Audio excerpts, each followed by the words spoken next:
ಶಿವಯೋಗಿ ಅಂಗಡಿ ಈ ನಿವೃತ್ತ ಶಿಕ್ಷಕ ದಂಪತಿಗೆ 2012ರಿಂದ 2015ರ ಸಮಯದಲ್ಲಿ 8 ಲಕ್ಷ ಹಣವನ್ನ ಬಡ್ಡಿಗೆ ನೀಡಿದ್ರು. ಅಲ್ಲದೆ ಈ ಶಿಕ್ಷಕ ದಂಪತಿ ಕೂಡ ಪ್ರತಿ ತಿಂಗಳು 75,000 ರೂಪಾಯಿಯನ್ನ ಶಿವಯೋಗಿ ಅಂಗಡಿಗೆ ನೀಡುತ್ತಿದ್ರು. ಹೀಗೆ ಸುಮಾರು 6 ವರ್ಷಕ್ಕೂ ಹೆಚ್ಚು ಕಾಲ ಶಿವಯೋಗಿ ಅಂಗಡಿಗೆ ಹಣ ನೀಡಿದ್ದಾರೆ. ವೃದ್ಧ ದಂಪತಿ 2021ರವರೆಗೂ ಸರಿಸುಮಾರು 75 ಲಕ್ಷಕ್ಕೂ ಹೆಚ್ಚಿನ ಹಣವನ್ನ ಶಿವಯೋಗಿಗೆ ಕೊಟ್ಟಿದ್ದಾರೆ.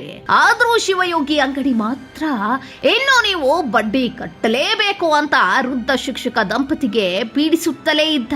ಇನ್ನು ಇವನ ಕಾಡುವನ್ನ ತಾಳಲಾರದೆ ತಮ್ಮ ನಿವೃತ್ತಿ ನಂತರವೂ ಸಿಗುವ ಪಿಂಚಣಿ ಮೇಲೆ 9 ಲಕ್ಷ ಲೋನ್ ಮಾಡಿ ಬಡ್ಡಿ ಹಣ ನೀಡಿದ್ರು. ಇಷ್ಟಾದ್ರೂ ಶಿವಯೋಗಿ ಅಂಗಡಿ ಮಾತ್ರ ಇನ್ನು ನಿಮ್ಮ ಬಡ್ಡಿ ಹಣ ಮುಗಿದಿಲ್ಲ, ಇನ್ನೂ ಕಟ್ಟಬೇಕು ಅಂತ ಧಮಕಿ ಹಾಕ್ತಿದ್ದಾನೆ.